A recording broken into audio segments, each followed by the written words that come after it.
ओम गृहणी सूर्याय नमः।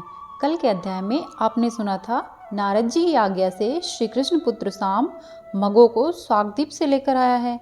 आज आप सुनिए उससे आगे मगो के विवाह और संतान का वर्णन, साथ ही अव्यंग का लक्षण और महात्म्य। आइए शुरू करते हैं।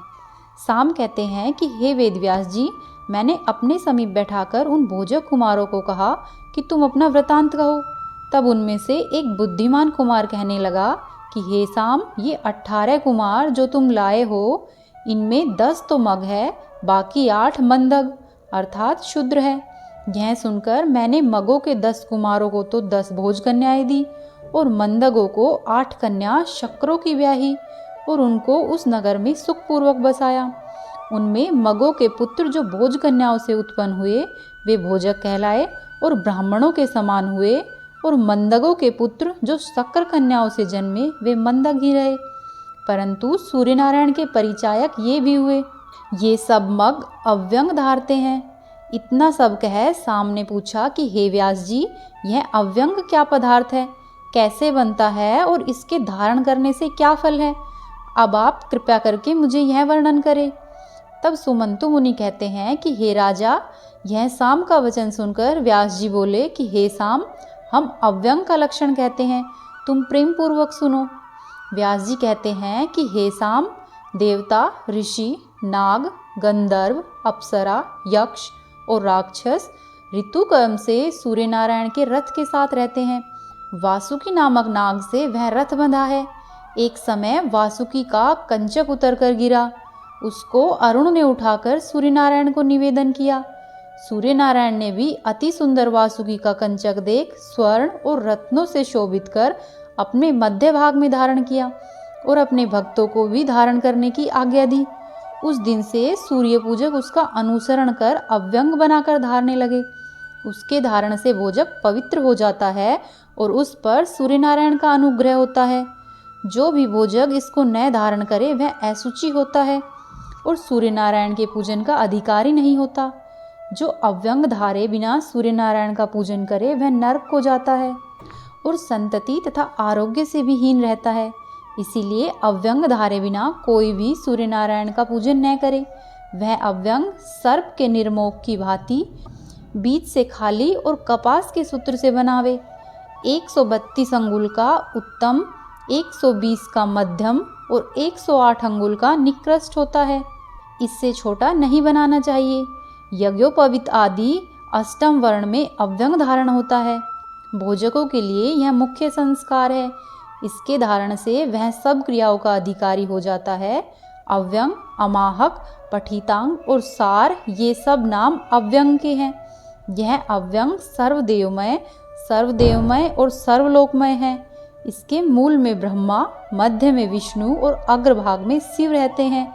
इसी तरह ऋग्वेद, यजुर्वेद, सामवेद तो मूल, मध्य, अग्र में रहते हैं और अथर्ववर्ण ग्रंथि में रहते हैं। पृथ्वी, जल, तेज, वायु, आकाश और भूलोक आदि सप्तलोक अव्यंग में निवास करते हैं। सूर्य भक्त भोजक सर्वकाल में अव्यंग को धारे। केवल मैथुन के समय सूतक में अव्यंग धारण करने का निषेध है। श्री कृष्ण भगवान कहते हैं कि हे व्यास जी, भोजकों की सब ज्ञानोपलब्धि का वर्णन करें, हम इसको सुनना चाहते हैं। भगवान का यह वचन सुनकर व्यास जी कहने लगे कि हे श्री कृष्ण जी, यह शरीर रूप एक मंदिर है जिसमें अस्थियों की धूनी लगी है।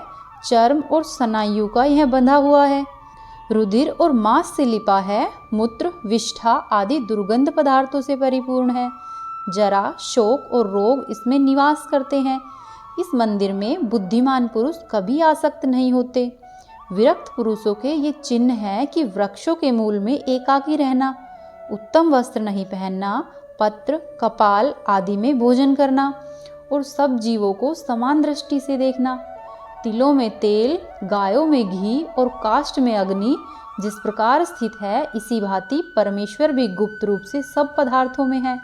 पहले चंचल चित्त को वश में करके बुद्धि और इंद्रियों को ऐसे रोके जिस भांति पिंजरे में पक्षियों को रोकते हैं। इंद्रिय निरोध से इस शरीर की ऐसी तृप्ति होती है जैसे अमृत धारा से होती है। प्राणायाम से दोष, धारणा से पाप, प्रत्याहार से संसर्ग और ध्यान करके अनीश्वर गुण निवृत्त होते हैं। अग्नि में धोखने से जिस प्रकार धातुओं के दोष जल जाते हैं, इसी प्रकार शरीर के दोष प्राणायाम से जलते हैं। पहले चित्त शुद्ध के लिए यत्न करें। चित्त शुद्ध होने के शुभारंभ कर्म का ज्ञान होता है। तब शुभाशुभ कर्मों से छूट निर्द्वंद, निर्मम, निष्परिग्रहण और निरंकार से मुक्त हो प्राप्त होता है। पूर्वाह्न में रक्तवर्ण ऋग्वेद स्वरूप सूर्य नारायण का राज स्वरूप होता है। मध्याह्न में यजुर्वेद स्वरूप शुक्लवर्ण सात्विक रूप और सायकाल में कृष्णवर्ण तामस सामवेद स्वरूप सूर्य नारायण का रूप होता है।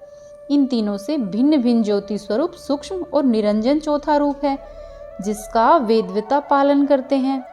इतना कह व्यास जी बोले कि हे श्री कृष्णचंद्र, ज्ञान से युक्त यह मगों का चरित्र हमने आपको सुनाया है।